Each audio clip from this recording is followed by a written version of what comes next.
nag-post ko nga, love your dad.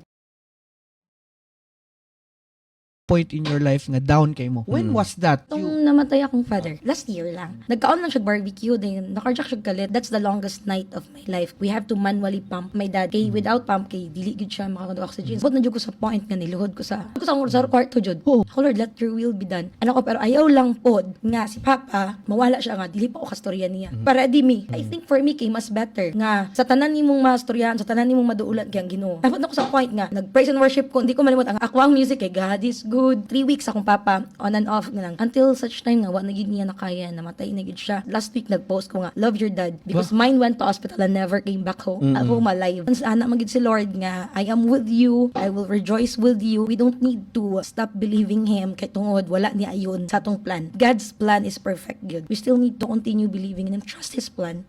Yeah. Trust His plan.